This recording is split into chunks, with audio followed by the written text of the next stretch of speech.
So thinking about the workplace now and stresses that have come along with all the changes that people have now had working in their working zones. If we start thinking, first of all, about the original pandemic and the lockdown, everybody working from home all at the same time, that was a huge stress on everybody. You've got no longer face-to-face meetings with colleagues, less of the sort of banter that goes on, everyone being overwhelmed with what was happening, and magically suddenly deadlines suddenly got so much shorter for some reason. What used to have a normal turnaround period for about 3 days was suddenly had to be done within the next 12 hours for some random reason because there was no traveling. So that caused stress in its own right, not to mention the self-schooling that was going on and other family members and everyone using broadband. So people, I think, are still dealing with some of the stress leftovers from that.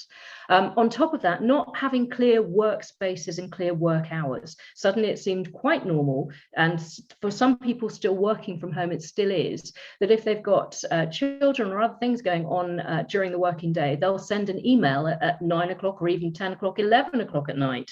But they should not be expecting a reply first thing the following morning, because that's not realistic. So understanding people's different boundaries of what is an acceptable work time is very, very important. Also, people that have small living spaces and suddenly their office is their bedroom and they're literally confined to these small walls. So it's really, really important when working from home for long periods of time to be disciplined wherever you can with your work hours, to take regular breaks, and even if you can't physically shut the door to your office, make sure you put all of your technology equipment away. Make it so that it's back to your home life again and not you're still living in your office. Now, at the moment, we're going through, lots of people are returning to work, returning to offices. Some people are returning to offices, some are still working from home. And of course, you've got this whole hybrid type of working that's going on as well, which is causing a lot of stress and angst trying to work through what's good and bad practice. I know from my own experience, I've been logged into a meeting where I'm at home and I've got 3 people that are in the office, all in the same room, but socially distanced, which makes life very, very difficult to try and get a good connection with them because they're miles apart. They can talk to each other really, really easily. And I felt a little bit excluded.